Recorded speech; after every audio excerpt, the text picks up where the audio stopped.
Okay, beta, good morning. Next is question number 6 of exercise 10.4. Exercise 10.4, question number 6. And question number 6 is a circular park of radius 20 meter is situated in a colony. Three boys, Ankur, Syed and David, are sitting at equal distance on its boundary, each having a toy telephone in his hand to talk each other. Find the length of the string of each phone. अब देखिए बेटा इस question में क्या है, एक circular park है जो ऐसे मैंने ये सर्कल की फॉर्म में ड्रॉ किया है, ठीक है, जिसका रेडियस जो है वो 20 सेंटीमीटर है. रेडियस क्या है? 20 metre. Radius is 20 metre. Three boys, Ankur, Syed and David, ये जो थ्री बॉयज हैं they are sitting at equal distance on its boundary. ये तीनों इक्वल डिस्टेंस पे बैठे हुए हैं. तो आप देखिए क्लियरली ए बी सी, जब ए बी का डिस्टेंस, बी डी का डिस्टेंस और ए डी का डिस्टेंस अगर सेम है तो इसका मतलब ये ट्राइंगल कौन सी ट्राइंगल फॉर्म होगी? Triangle A B D will form an equilateral triangle. Clear? और तीनों के हाथ में एक टॉय फोन है एक दूसरे से बात करने के लिए. तो कहता find the length of the string of each phone. Means we have to find length of the string that is A B, BD and ED.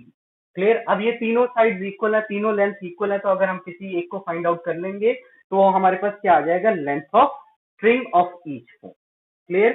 तो इससे पहले मैंने आपको एक्सप्लेन किया था कि अगर इक्विलेटरल ट्राइंगल है तो इक्विलेटरल ट्राइंगल के मीडियंस जो हैं, median of equilateral triangle pass through circum centre of the equilateral triangle.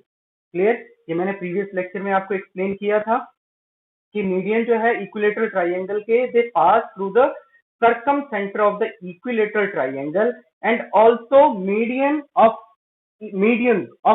N equilateral triangle intersect each other in the ratio 2:1. Means suppose कीजिए अगर हमारे पास ये AC जो है triangle A B C equilateral, A B D जो है triangle equilateral है, इसका मीडियन है, ठीक है. तो ये जो है किस रेशियो में डिवाइड होगा? It will divide in 2:1. Means ये जो पोर्शन है वो 2 पार्ट होगा और ये जो पोर्शन है ये 1 पार्ट होगा. क्लियर? ठीक है. और इसकी जो साइड है वो है A B, B D and A B. Clear? तो सबसे पहले हम इसमें क्या करेंगे? In figure A B is equal to B D is equal to A B. Clear? Therefore triangle A B D is an equilateral triangle. Equilateral triangle, right? OB equal to OC is equal to OB is equal to OA is equal to 20 centimeter. This is radius of circle. ये क्या है? Radius है circle का. AC median of equilateral triangle ABD. ABD का median है. तो हमें पता है कि we know that, यहाँ पे आपने लिख देना, we know that median of an equilateral triangle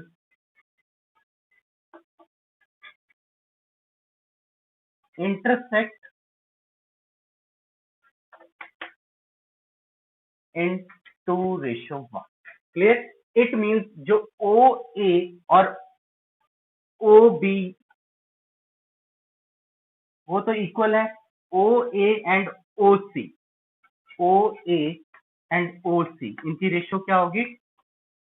2:1. Clear? अब OA की लेंथ कितनी दी हुई है? 20 मीटर. तो यहाँ पे आप पुट कर दीजिए 20 metre over OC is equal to 2. Clear? It means जो OC की लेंथ है वो कितनी होगी आपकी? 20/2. Means 10 metre. तो ये जो लेंथ है वो कितनी होगी 10 मीटर।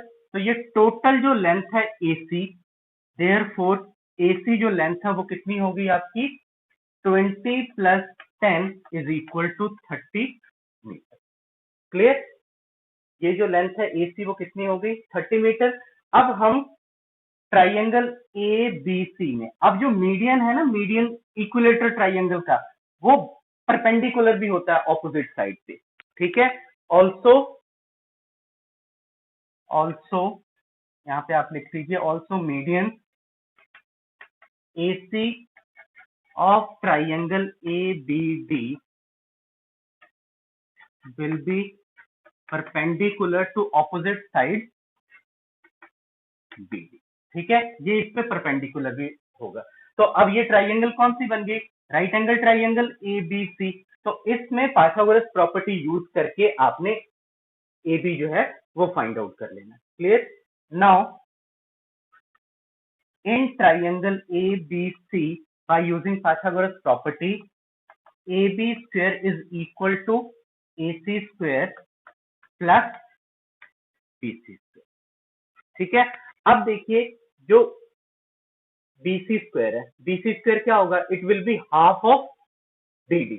ठीक है, तो BC की जगह हम क्या रिप्लेस कर देंगे half of BD, AC square plus half of BD, ये रिप्लेस कर दिया। और उसके बाद देखिए जो AB BD और AD तीनों साइड्स इक्वल है, ठीक है, और इसमें से AC हमारे पास गिवन है 30 मीटर। क्लियर? तो इस BD की जगह अगर हम AB रिप्लेस कर दें, क्यों, क्योंकि दोनों साइड्स इक्वल हैं, तो इसकी जगह पे आपने अगर AB रिप्लेस कर दिया तो इजीली आप यहां से जो है AB की लेंथ आप फाइंड आउट कर सकते हैं। ठीक है, ट्रांसपोजिंग करके। तो आपने क्या करना है, यहाँ पे BD की जगह पे क्या रिप्लेस कर देना है AB। ठीक है, तो ये आ गया आपका AC square plus half of AB, right.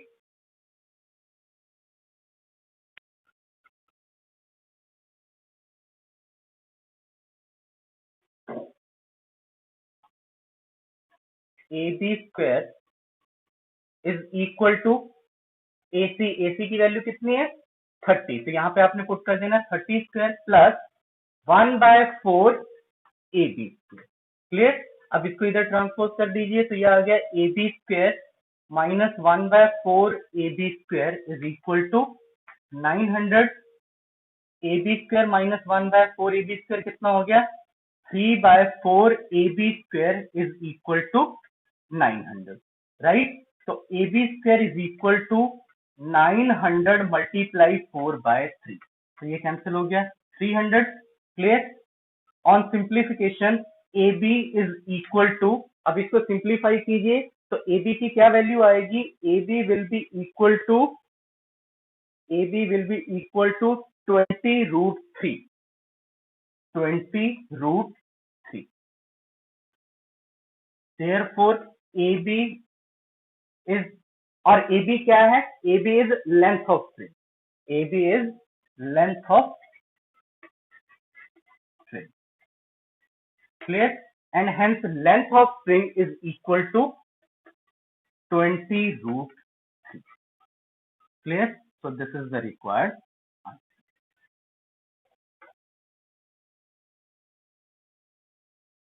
next is theorem 10.8, and theorem 10.8 is the angle subtended by an arc at the center is double the angle subtended by it at any point on the remaining part of the circle। अब देखिए बेटा क्या है ये theorem, कि suppose कीजिए हमारे पास एक आर्क है PQ of a circle with centre O। ठीक है, अब ये जो आर्क है सेंटर पे कौन सा एंगल फॉर्म कर रहा है POQ। तो according to this theorem POQ ये जो एंगल है this will be double the angle subtended by it at any point on the remaining part of the circle. और ये जो है रिमेनिंग पार्ट है सर्कल का। ठीक है, तो ये एंगल जो है सेंटर पे फॉर्म हो रहा है, और यहाँ पे मैंने पॉइंट मार्क कर लिया A। This angle POQ will be double the angle PAQ। ठीक है, क्या होगा, this angle will be double the angle of PAQ, that is the angle subtended by it at any point on the remaining part of the circle. अब देखिए बेटा, इसमें हम 3 cases हमारे पास अराइज होंगे। फर्स्ट केसेस, अगर मैं PQ को माइनर आर्क सपोज कर लूं, ठीक है। सेकंड में अगर PQ को सेमी सर्कल सपोज कर लीजिए, ठीक है।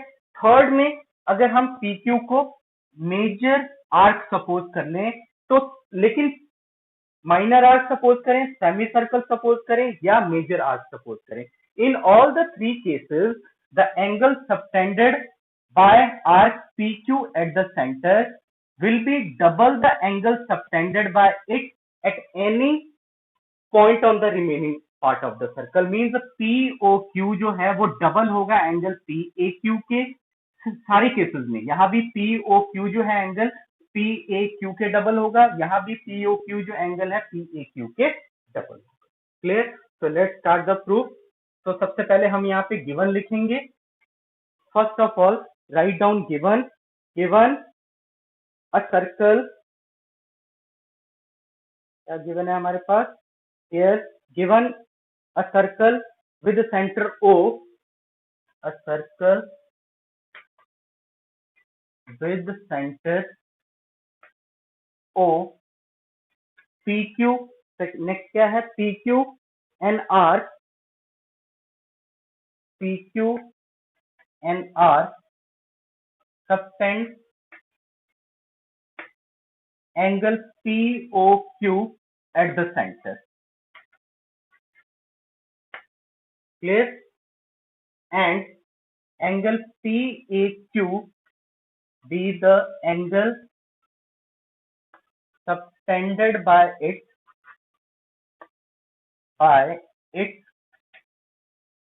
at any point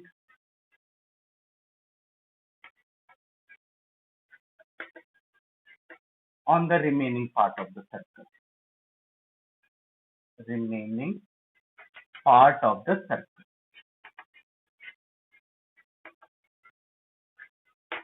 To prove angle POQ is twice the angle PAQ. Clear? अब इसमें हम क्या करेंगे, कंस्ट्रक्शन करेंगे। First join OA and produce 2 points E. यहां तक हम प्रोड्यूस कर लेते हैं and produce OA to E. Clear? तो हम यहां तक प्रोड्यूस कर लेंगे।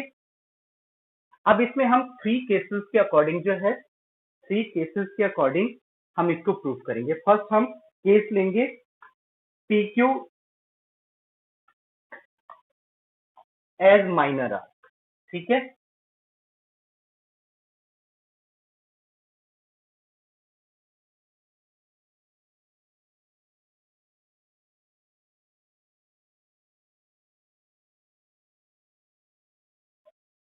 First is case 1, PQ minor, ठीक है। अब देखिए ये केस 1 हो गया। अब हमने OA को एक्सटेंड किया है E तक। तो अगर हम ये ट्राइंगल देखें AOP, now in triangle AOP, इसको आप एंगल 1 मार्क कर लो, इसको 2, इसे 3, इसे 4, ये 5 और ये 6, ठीक है। अब देखिए इस ट्राइंगल में AOP में एंगल 1 जो है 3 और 4 के इक्वल होगा bye exterior angle property. Angle 2 जो है 5 और 6 के इक्वल होगा, angle 5 plus angle 6, again bye exterior angle property. Clear? तो ये प्रॉपर्टी यहां यूज कीजिए in triangle AOP and triangle AOQ। Angle 1 is equal to angle 3 plus angle 4 and angle 2 is equal to angle 5 plus angle 6, right? अब इन दोनों को add कर दीजिए, इसको 1 इसको 2 सपोज करके adding 1 and 2, then angle 1 plus angle 2 is equal to angle 3 plus angle 4 plus angle 5 plus angle 6, right? अब देखिए बेटा इसमें क्या है कि ये OA और OP ये दोनों रेडियस होंगे। जब रेडियस है तो ये दोनों इक्वल होंगे। जब ये दोनों रेडियस है तो दोनों साइड इक्वल होंगी। तो एंगल 3 और एंगल 4 क्या होगा? सेम। इसी तरह OA एंड OQ ये दोनों रेडियस होगा। जब ये रेडियस है तो दोनों इक्वल होंगे। जब दोनों इक्वल होंगे तो एंगल 5 और एंगल 6 भी इक्वल होगा। क्यों? क्योंकि angle opposite to equal sides are also equal. Angle opposite to equal sides are also equal. Now angle 1 plus angle 2 is equal to 3 और इस 4 की जगह हम क्या रिप्लेस कर देंगे? 3 और इस 6 एंगल की जगह हम क्या रिप्लेस कर देंगे? 5, राइट? तो वहां पे रिप्लेस कर दीजिए। अब यहाँ पे रीजन दे देना because OA is equal to OP and OA is equal to OQ each radii, right? Each radii. Therefore, angle 3 is equal to angle 4, angle 5 is equal to angle 6. यहाँ पे रीजन दे देना because angle opposite to equal side, angle opposite to equal side are also equal, right? तो अब देखिए 3 plus 3 कितना हो गया? 2 टाइम एंगल 3 और ये हो गया 5 प्लस 5 2 टाइम एंगल 5। अब देखिए एंगल 1 प्लस एंगल 2 को हम क्या लिख सकते हैं? POQ। तो इसे हमने मेंशन कर दिया एंगल POQ और इसमें से 2 कॉमन निकाल लीजिए तो एंगल 3 प्लस एंगल 5। तो एंगल 3 प्लस एंगल 5 ये किसके इक्वल आ जाएगा? PAQ। तो ये एंगल आ गया आपका PAQ, ठीक है? Hence angle POQ is equal to twice of angle PA, right? तो ये थ्योरम जो है फर्स्ट केस में, जो हमने फर्स्ट केस में PQ जो है माइनर आर्क सपोज किया था, तो उसके अकॉर्डिंग ये जो एंगल सेंटर पे बन रहा है this is the double the angle PAQ, ठीक है? तो ये हमारी थ्योरम प्रूफ हो गई, राइट? नेक्स्ट अब आपने क्या करना है सेकेंड केस के लिए, सेकेंड केस और थर्ड केस के लिए। थर्ड केस के लिए आप लोगों ने सेम ऐसे ही करना है और मैं ये अब इसके लिए क्या करना है सेकंड और थर्ड केस के लिए सिर्फ आपने क्या करना है केस 2 और 3 लिखकर आपने सिर्फ एंगल जो है रिप्लेस कर देंगे। थर्ड केस में तो सेम होगा, angle POQ will be equal to angle twice of angle PAQ। लेकिन यहाँ पे सिर्फ थर्ड केस में आपने क्या करना है? थर्ड केस में आपने सिर्फ ये मेंशन कर देना है कि रिफ्लेक्स ऑफ एंगल, क्योंकि अगर आप सिर्फ POQ मेंशन करेंगे तो ये भी एंगल आपका कंसिडर हो सकता है, ठीक है? तो इस केस में आपने क्या करना है?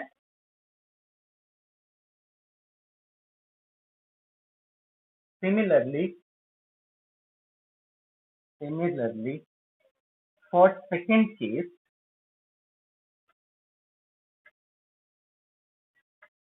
angle POQ is twice of angle PAQ.